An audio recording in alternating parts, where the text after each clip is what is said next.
it's not actually that we're worse at communication. It's that when we have a mismatch of neurotype, because we are not seen as the default way of communicating, we are seen as having a disability. Autism is still a disability, but when it comes to communication, we are seen as like we're doing a bad job. And that's why we're having trouble communicating instead of just viewing it as what it actually is, which is a mismatch, which of course it is, because you have different brain types. So of course we're going to communicate information differently.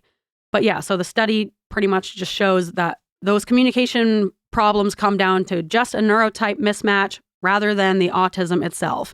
And that's what degrades the information sharing is just that mismatch. And not because there's anything wrong with us or because we're bad at communicating or whatever other bullshit they say about autistic social skills. It's just because we have different brains and we process information differently. They said that we'd grow out of it. Well, the joke's on them, that's just our brains. We're eccentric, loud, and stubborn. And most of our clothing is covered in stains. It's not a deficit of attention. There's just too much to think about. So if executive dysfunction becomes a little too much, if you forgot why you came in this room, or you're hypersensitive to touch, then put on your seamless socks and come join our little flock. Bitches stimming together, we're weirds of a feather. Weirds of a feather. Ah! Caw-caw! It's a burger bite. Burger burp. Burp, burp, burp, burp. Are we recording? Yeah. Oh. Just started. Yeah. Really want to capture those moments. No. And you know me, probably going to leave it in. Yep. Per usual. It's nice. People like those behind the scenes. Do they? I don't know. I do. I think it's funny. If you like it, I also like it. That's all that matters. There we go. Is that we like it. Well, it's That's a lesson for everyone. The thing that matters most is what's in your heart and what makes you laugh, I feel like that should be in cursive in someone's bathroom. Right? Yeah. Or needle pointed. Mm. When you find joy in your own company, you never need anyone else.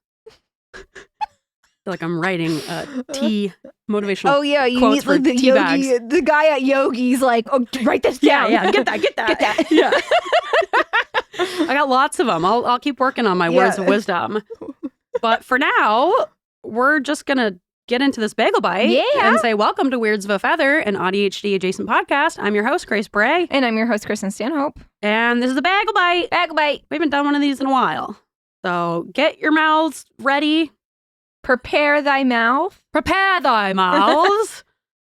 For a little bagel boy. Yeah, just a little nibble. Yeah. All right, before we get into this Bagel Bite, I have a warm-up question. Yeah. That I was thinking about the other night. Yeah. It seems really obvious on the surface, but if you think about it, there's more to think about. Okay. And then you think about that, and then it's there's even more to think about. Yeah. It's there's layers on layers on layers. Right. Seems simple at the surface. Yeah. You don't even know what's underneath until you start thinking about it, okay? Yeah. Prepare your brain. Deep question. Now it's going to seem really surface level. No. Okay. I'm ready. All right. Once again, the answer seems really obvious, but genuinely, truly think about this in a realistic perspective. If you could switch places with Taylor Swift, would you do it? Ooh. Have to live her life where you're performing 3 hours a night, you're going on tour, you have to look a certain way, you can never be out in public ever alone without being recognized, you can never be discreet with anything, you can never just casually date someone. You can't have any secrets. Yeah. Do I get to switch back eventually, or is it permanent? It's permanent. Yeah, if you could do it for a week, fuck yeah. Yeah, I'll call out of tour sick and just spend the week being Taylor Swift, No. But no, it would be. You wreak havoc from the inside. You get into her financial accounts. You distribute the money to where it should be. Yeah. To the people. Yeah. And if you could jump back out of her body, that'd be great. A real because I don't want to deal with situation. the consequences, right? Yeah. But no, you'd be Taylor. You would have to deal with the fallout of the downfall of Taylor Swift. Can you imagine? Here's my other question. Would I still be dating that football guy?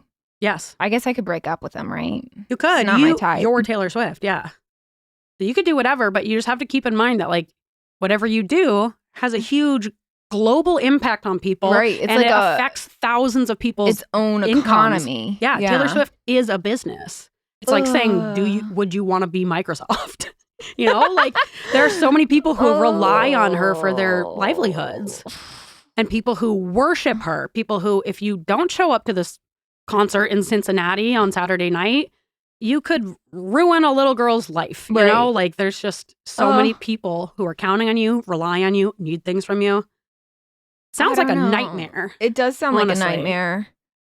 It doesn't sound great. What's your answer? But like, think of... You see what I mean? Yeah. Where it seems like a simple answer on the surface, but then when you actually think about it, it's like, okay, but would I want to live my life like that? Right. I still think if I did, which I'm not committed. Okay. What I would do is probably dismantle the whole business. Whoa. Because no one should be a billionaire. I agree. In a world where we have so much poverty in the world and things that can be easily remedied with maybe $1 billion. $1 billion could go a long way, right? Yeah. Yeah. Absolutely. It's $1 billion. We don't have, like, our brains can't fathom that much money. And when you have multiple billions, no one needs that. No. Right? And there's no ethical way to make that. Like, there were thousands and thousands of underpaid people who have led to her getting that $1 billion. Absolutely. You know? So if I did, I would somehow, I'd have to play the part.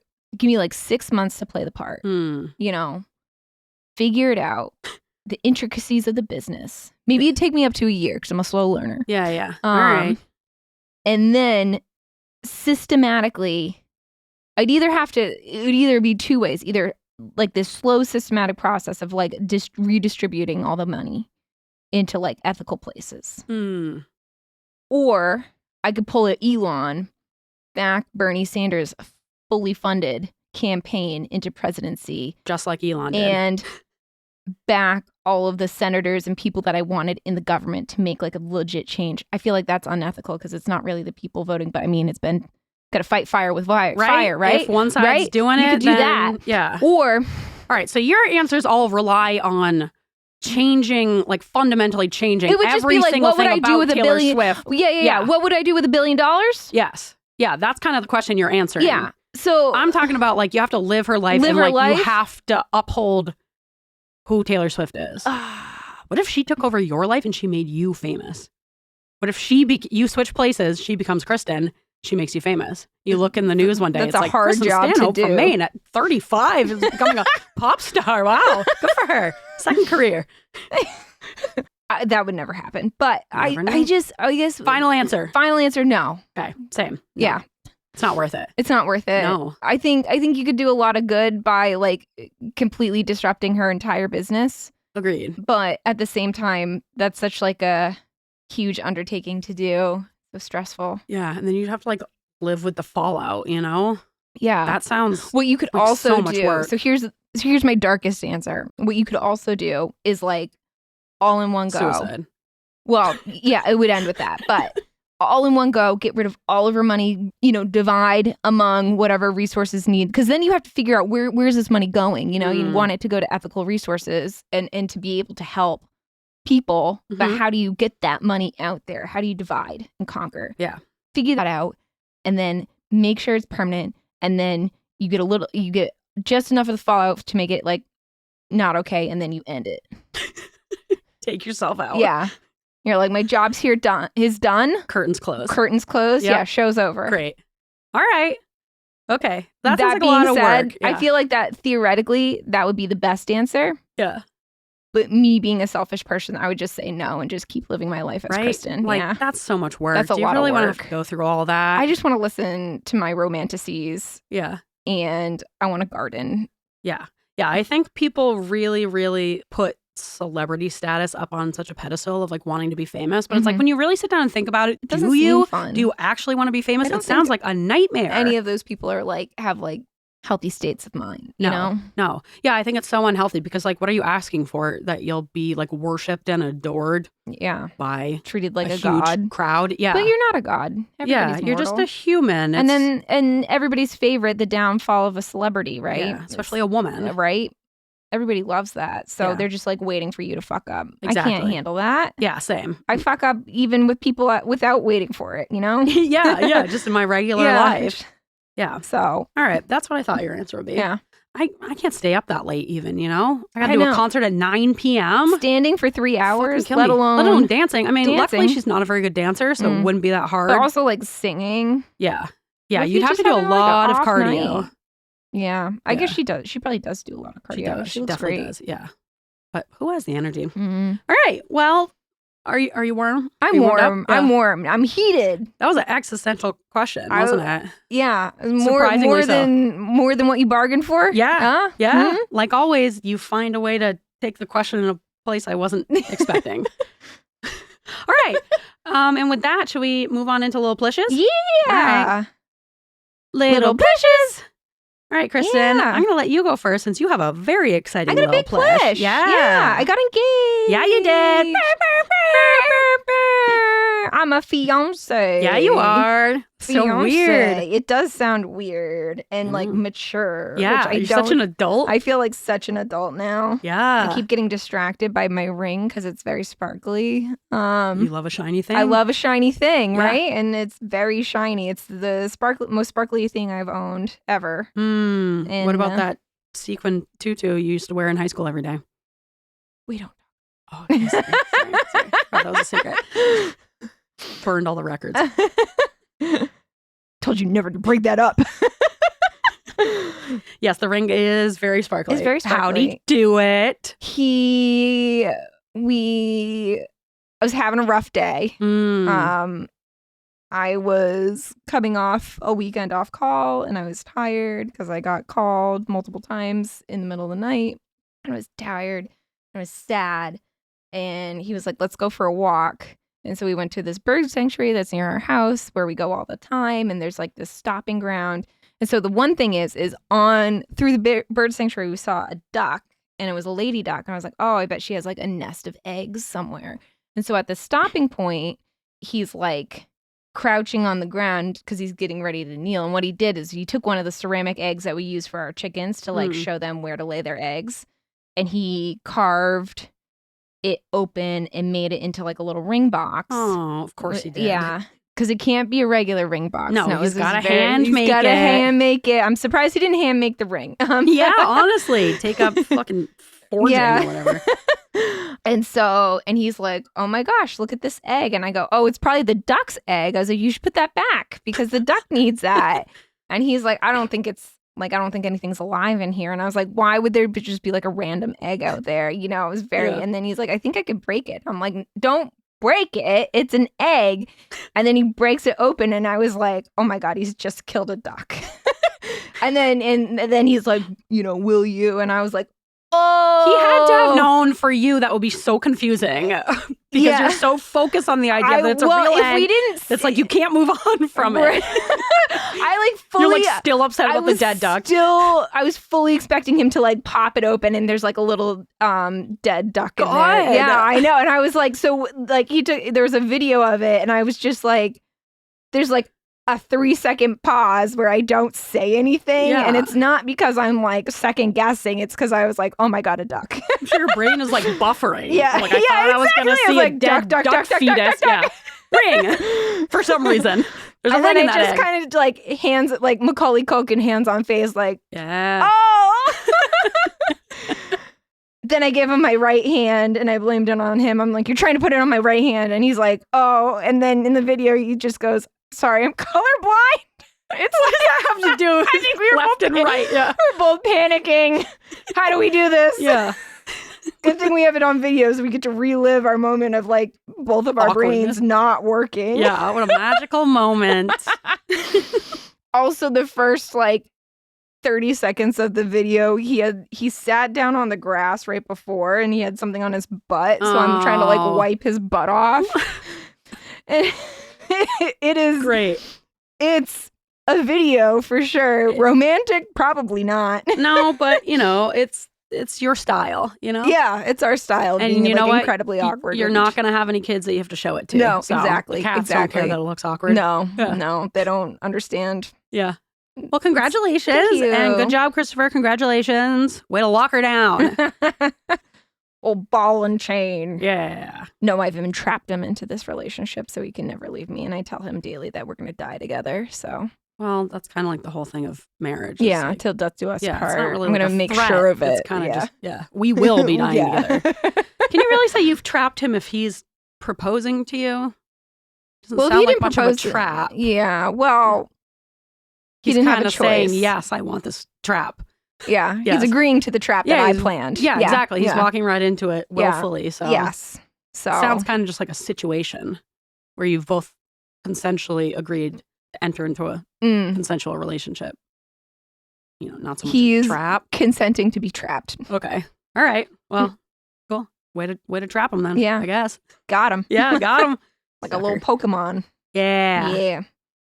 But yeah, that was my accomplishment. Nice. That I didn't do. I just stood there and wiped off a bum. Don't describe it like that. Well, You got proposed to. I was- and that's an accomplishment. that is an accomplishment.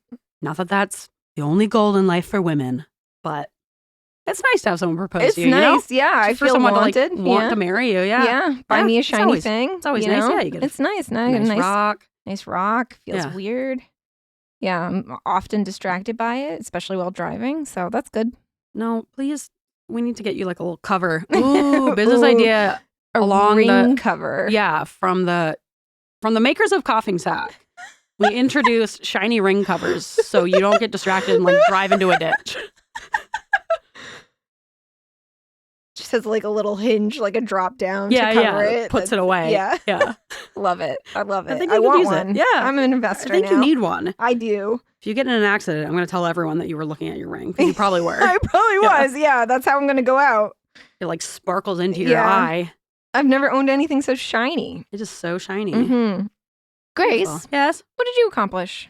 I put together a wonderful baby gift Oh, for my friend Lauren. congratulations and on your her- babes. She and her husband Andrew just had a beautiful, precious little baby, Lila. Welcome to the world, Lila. Oh, that's such a cute name. I know. Yeah, really cute. She's done such a wonderful job of creating like the cutest baby room ever. Like has wall. I think I sent you a I wish picture I of the was good at- wallpaper. Yeah, I wish I was good at design and stuff. Yeah, me too. We're not, No. unfortunately, but No. some people are. Some people are. So it's nice that we all have different skills. Mm. But she's created a gorgeous baby room and she's been so pregnant for so long. And I've been so excited for the baby to get here. And I'm normally not very good at putting gifts together or I'm like scrambling last minute or I get the gift like Megan's onesie and then I don't give it to her for years. I still have a So- baby quilt in my car. Yeah, I figured you did. Yeah, yep. I'm really proud of myself. I got her like because Lauren and Andrew both moved here to Maine a couple of years ago. They're not from here. So I wanted to get like some Maine-based stuff for the baby. Yeah. And so I got her this like the Maine birthday book. This author wrote this Maine birthday book that was perfect that I found like at an antique store. Oh. So I got that. I wrote like a really nice message to Lila inside the book. And I decorated the bag. That's so thoughtful. I got Lauren like a mushroom mug because we both love mushrooms and we always give each other like mushroom patterned things. Oh, What else? Oh, I got her a little blueberries for Sal baby onesie. I love Which blueberries. is for very Sal. Maine. Oh, and then That's like quintessential Maine, right? The Lupin Lady, Yeah. blueberries for Sal. Yes. Make way for ducklings is Boston, right? Yes. Yeah. It's But New close. England. Yeah. New England. Yeah. Yeah. And then my mother-in-law, Judy, who's an incredible artist and is so talented at every single thing she's ever done, is really into making stained glass right now because of course she is. She's like absolutely incredible. But she made me a really nice stained glass nightlight for Lila's bedroom. So it's That's like so matches her precious. colors of like oh, my greens and God. orange and brown. So 'Cause her freaking thoughtful. I know the wallpaper is like a forest theme with Yeah. foxes and mushrooms. And I think I put together a really nice, I want Lauren to come little over and gift. decorate. she's got expensive taste. Oh, so okay. get ready. I can't afford her then. No, you cannot Yeah. afford Lauren's Oh. taste. Yeah. Be a challenge. Can you do this on a negative budget? Yeah. No, because she only gets the best of the best. Mm. But you know what? There are lots of designers out there who could help you. Mm. So Trying to get your sister Lily involved. she helped you, didn't she? She did. She directed me in a direction. Great. Cool. Cool. I just need help. You need someone to like plant, like do explicit designed for you. Yeah, I do too. I just have no idea. I just have a hard time making a decision. Yeah. And I also feel like, well, if we do this, we must do that. Very snowballing. Give him with some oven. Yeah. Yeah. Well, because we can't envision things in our minds. It's like we need to see it physically done in order to be like, no, oh, I don't like that, you know? Whereas people who can like see in their minds can just do that automatically without having to physically do it. Like Right. what a difference that makes. No wonder we have such a hard time. Right. So we have different talents and skills, and there are other people who can do design. Okay. All right. With that, I wanted to get into the main part of this bagel bite. Yeah. The bites. Normally, we have a shmorg of different bites of little tidbits, but this time I just wanted to kind of talk about one topic specifically because this new study just came out, and I'm guessing you haven't heard about it yet, I hope. And I wanted to tell you about it, and then we could like chat about it. So that's what this bagel bite is. Okay. All right. Oh, wait, no. First, I wanted to give... You've got other things. Before I start... where is my head? Forget I just said all that bullshit. Yeah. I got two other things. Just one little other thing. No, okay. That second thing is the thing. The thing. Yeah. Okay. But before we get into that, I just want to give a little shout out to the podcast that I'm currently producing. It's called Grow with Robin Breckenridge. My friend Megan and I, a couple months ago, we started our own podcast production company. Woo woo. It's called Flew the Coup Productions. Flew the Coup. Yeah. Oh my because God. of reasons. I don't want to go in. I think I'm going to do like a Patreon episode one day where I kind of just tell people about the drama that's been going on behind the scenes in this last year. But one day. Yes. Megan and I were working on a different project with a different group of people on a podcast.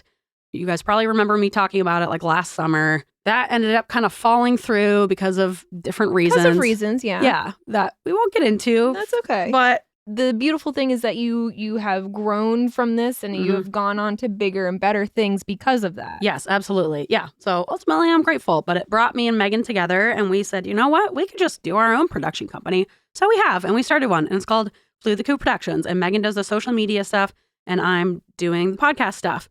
But our first podcast that we're producing is called Grow with Robin Breckenridge. It's with this incredible woman, Robin, who has been working with Megan as like a social media client for the last year. And she's been thinking about starting a podcast. So it kind of all worked out perfectly. She is like a life and relationship coach, but not in like the hokey. I feel like 95% of people who call themselves life and relationship coaches are just like the worst people you've ever met in your life who are just trying to like profit off of you. Robin is very, very much not like that at all. She is like the 5% of people who are totally legit. She's so humble and down to earth. And she really emphasizes like, I am not a licensed therapist. This is not therapy. I really encourage you to like take this work and go work one-on-one with a therapist or someone else. So I really like that about her, that she's not trying to like portray herself as someone she's not.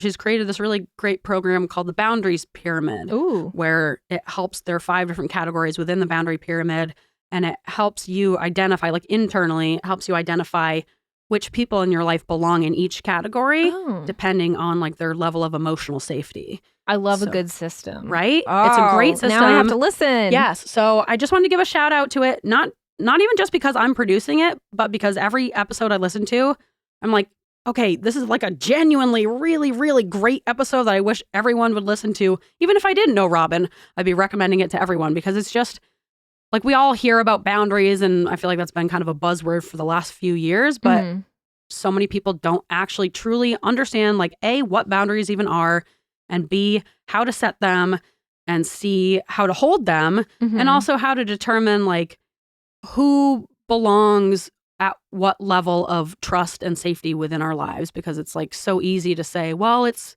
you know, it's my mom or it's my sister or it's my whoever, and I feel bad, you know, so I feel like I should give this person more access to me. But she does a really good job of breaking down like, it's not about your emotional attachment to this person or how much you love them. It's about like, when you look at the situation objectively, how emotionally safe do you feel with this person, you know, not as a way to like cut people off, but as a way to just place them appropriately in your own boundary pyramid and give those people different levels of access to you depending on how safe they are.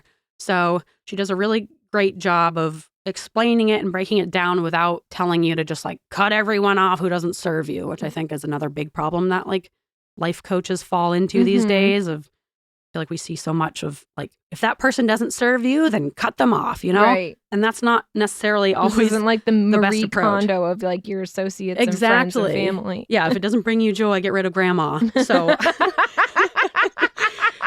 so she does a really good job of like teaching you how to keep these people in your life without having to cut them off, but also without giving them too much access to you and allowing people to like really, really hurt you. So everyone should go check it out. We just released episode 11 today. I'm excited. Yeah, they're everywhere you listen to podcasts. Woo. Our first guest episode was Minka Kelly because she is one of Robin's clients and she is absolutely delightful. Oh my God, she's like the most beautiful, lovely, wonderful, kind, empathetic person ever. So I highly recommend listening to that episode and then checking out all of Robin's solo episodes too, because she does a great job of breaking down that boundaries pyramid. Okay, now I'm going to get into the main thing that I wanted to talk about. Here.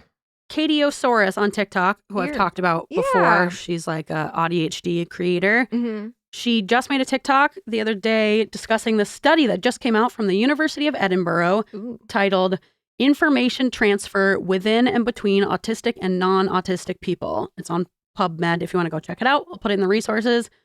All right. But this study shows that contrary to popular belief, there is no significant difference in the effectiveness of how autistic and non-autistic people communicate. The difference that they found is whether an autistic person is speaking to another autistic person or to a neurotypical. So despite everything that we've thought up until now, and Katie phrased it as like in news that like anyone could have, that any autistic person like could have told you already, you know, because it's like we have all been saying this, that we don't have a communication deficit. It's just a mismatch. Mm-hmm. But social challenges is one of It is how the communication is being perceived by someone else. Yes. I think. And it's even a requirement for diagnosis for autism is that you have to have that social component of struggling with social communication. But of course, it's not actually that we're worse at communication. It's that when we have a mismatch of neurotype, because we are not seen as the default way of communicating, we are seen as having a disability. You know, autism is still a disability, but when it comes to communication, we are seen as like we're doing a bad job. And that's why we're having trouble communicating instead of just viewing it as what it actually is, which is a mismatch, which like, of course it is, because you have different brain types. So of course we're going to communicate information differently. But yeah, so the study pretty much just shows that those communication problems come down to just a neurotype mismatch rather than the autism itself. And that's what like degrades the information sharing is just that mismatch. And not because there's anything wrong with us or because we're bad at communicating or whatever other bullshit they say about autistic social skills. It's just because we have different brains and we process information differently. So seems kind of like common sense, but at the same time, it's really nice to like have that in a study. In a like a peer-reviewed study. Yes. It's nice to have that information. At the same time, it's kind of infuriating that it's taken this long.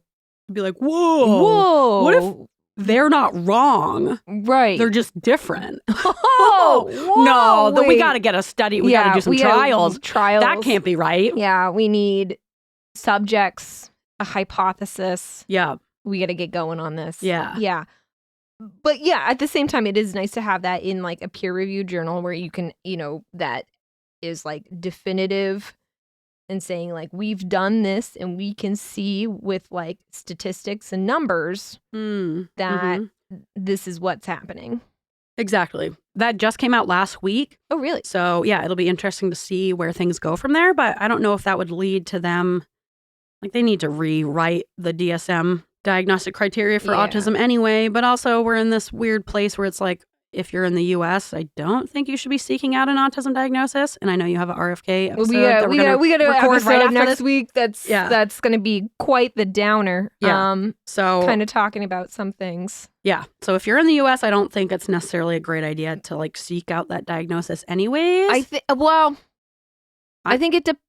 I wouldn't unless your child needs access to services. Yeah. But like as the an same adult, time, those services are probably going to go away. Exactly. And then they'll be on a list. So like not to fearmonger, but this is happening. This isn't me being dramatic. No, we're going to talk about They're it. trying to gather lists of people, autistic people. So I don't think it's dramatic to say like, if you don't absolutely need a diagnosis right now and you're in the US, I would hold off on it because I agree. no need to put yourself on a list. Don't put yourself on a list. And like we've said before, self-diagnosis is valid as long as you're Don't like... let people on TikTok tell you no. Exactly. Because people are always like, well, then the problem is everyone just says they're autistic. It's like, okay, when we say self-diagnosis, I'm not saying have the thought of, I wonder if I'm autistic, and then you claim it. Anyone who suspects that they are autistic is because you're autistic. You're doing the research. You're taking a bunch of assessments. Like you're reading stuff, you're learning stuff, you're analyzing yourself. You're really thinking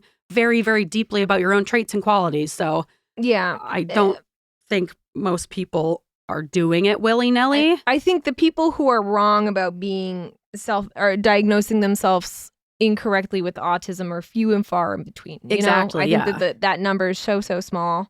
And I think those people will be doing it regardless of whether or not we were saying self-diagnosis is valid. I feel like those people who want attention or want to kind of co-opt this identity because they think it's like kind of quirky and interesting, like that's a very, very small percentage, and they would be doing that weird shit anyways. So I'm going to continue to encourage people to lean towards self-diagnosis rather than official diagnosis if you truly, genuinely believe that you are autistic. Yeah.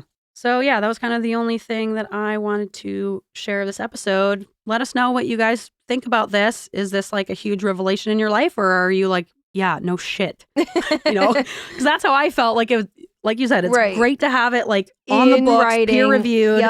But it's all stuff that we very much could have told these researchers of like, yeah, no, of course, it's not just a problem with us. I feel like I can be a very good communicator, and people like are misinterpreting me, not understanding me, assuming that I'm the one doing something wrong because it's just different than what they're used to. I feel like, especially in medicine, you have to be so direct. There shouldn't be any implications, Yes. And I think sometimes I get into not trouble, but like I ask quite a bit of questions, and I should ask more. I think sometimes I'm like, oh, now they're getting annoyed, and I don't. But when I really should, just to like make sure those clarifying questions. How long are we going to put them on antibiotics? When are we taking these drains? Things need to be like very, very specific. And there's no room for being like, well, it's implied that, no, it's not implied. The standard of care is ABC. This is what we're doing. Yeah. Yeah, well, that's another problem with it. And that kind of comes down to that top down versus bottom up thinking that we have talked about many times, where you are wanting to get every single detail to make sure you're doing it correctly, which is truly, even though it takes maybe more time, that's the way it should be done, to make sure every little piece is going to be covered. Whereas if you're a top-down processor, you just assume that someone will be able to fill in those details automatically without having to like discuss them. So that doesn't feel like we're being poor communicators. It feels like the other people are, if anything. I feel like, I don't want to be like, neurotypicals suck. Well, no, it's not saying that. It's saying that like if we're going to say anyone struggles with communication, I would say that people who withhold details and get annoyed when we want details are not exhibiting perfect communication skills, Right. It's not like they're the gold standard. Right. I feel like there's also with neurotypicals, they have that, there's like some sort of like social communication that is there that many autistics don't have. So there are a lot of like, well, it's these like implications, and these things are like, well, everybody should know, but they don't. Yeah. And then when you like question them about it, they're like, wow. So you should have known. You should have known. I also feel like especially in medicine, sometimes I feel like when things are implied, it's because the person doesn't know the answer. Yeah. Well, it's implied that. And I think that's part of it too, is that they make us feel stupid for asking questions because they're deflecting because they don't know the answers. Right. Yeah. Yes. I think people do that all the time. I hate that. Yes. And they're like, it's not that deep or whatever. It's just like, it is. You just can't go beneath the surface. Right. Yeah, just say you don't know. It's fine. But yeah, let us know what your thoughts are on the study. I was going to say one last thing is I'm sure this is the case, but I'm going to look into it and see if there's any like official studies.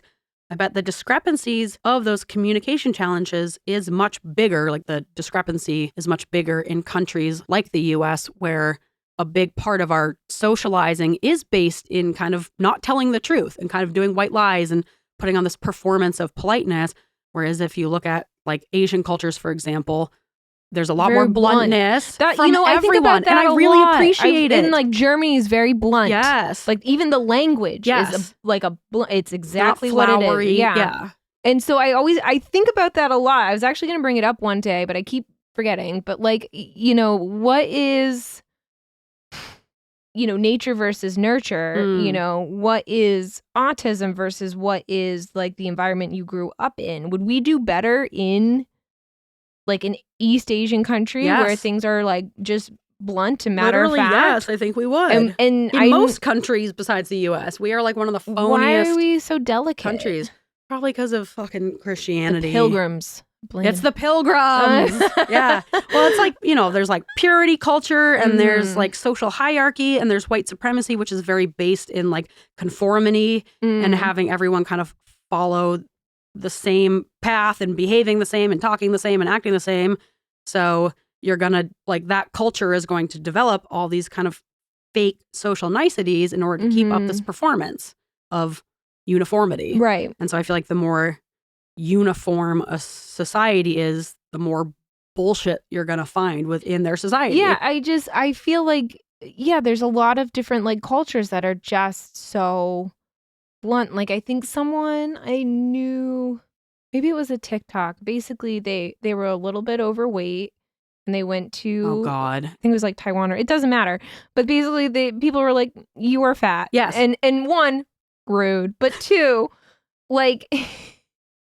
It wasn't said out of like ew. It was said of like it's your an eyes observation. are blue. Yes, and you are fat. Yeah. And so it was just kind of, it's just funny that is just how the normal is. And I don't know. I think of that a lot. Like what are the, I guess, are the diagnostic criteria for autism different in different countries? They should be. Should they be based on like the social mannerisms that, because since it's such like a social, and it's also like how are you perceived if like, we lived in Germany where like down to the language is a very like matter of fact culture.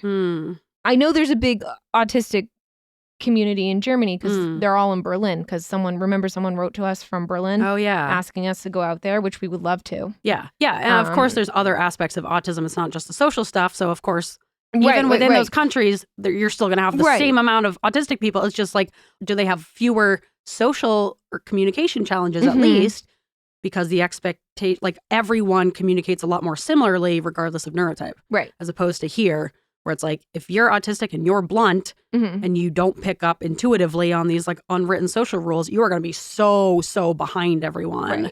And you're going to seem so different because everyone else is like following this imaginary playbook that they all seem to know and we don't. And I think that's important that you bring up the social aspect is just one part of autism. There's so many more things, which makes me think maybe that's something I'll just look into, is like, what are the different diagnostic criteria? Yeah, and then there's also like cultural factors, like in China, for example, it's kind of taboo to even, in certain places, to even... Well, mental illness, and yes, even though autism is technically a neurodivergency, it's kind of like under this umbrella of like mental illness and psychological behavior. Mental illness and disability is kind of like a taboo, very over taboo there. For many cultures. Like even talking about like depression and anxiety is a big no-no. I was just thinking about China specifically because when I was in grad school, I had a Chinese student who would come to the lab. He was 15 and he was non-speaking, and he was very bright. He could clearly like follow what was being said to him. He would use like flashcards to communicate. He was very physical. He would play tennis. So like he would have done really, really well with an AAC device, an augmentative alternative communication device, which is like, now you could use an iPad, but it's essentially any device where you're typing in or pressing buttons to say what you want to say. He would have thrived with that, but because, and I don't blame the parents, but because they're from Chinese culture, it was such a taboo that they would rather have him like be non-speaking than be speaking with a device. Really? Which is really heartbreaking. And once again, I fully understand it. It's different. It's just a different culture. Yes, but it was it was just ultimately really sad that this kid was kind of being denied access to communication because of the culture. So yeah, that's an interesting point of like, those things would make autism less likely to be diagnosed just because of the cultural aspects. But then also there probably is truly fewer social discrepancies because everyone speaks bluntly to some level. Yeah, we should look into that Yeah, I think we because should. that's very interesting. Yeah. All right. Okay. That was a good little discussion. That was a good discussion. Yeah. Thanks for bringing this to my attention. You're Maybe welcome. I'm It going was- to look in. I just clicked on the link to this article. Yeah, I figured you would have access. Oh, yeah. So maybe we could do another Well, episode in the future, kind of just ADHD going- Journal Club. going deeper into this topic. And we Yep. want to hear your What are your thoughts and inputs. Have you read this? Are you from a different culture or country and you think of your culture Are you as being part very of that blunt? group in Berlin? Reach out to us. Yeah. What's going on over there? Berlin autistics, reach Yeah. out. Yeah. Regardless, we always want to hear from you guys. So Yeah. you can email us at weirdsofafeather@gmail.com. You can check us out on Instagram and DM us. You can check out our TikTok. You can go over and join our Reddit group at r/weirdsofafeather. You can check out our website and you can check out our Patreon for some fun bonus content.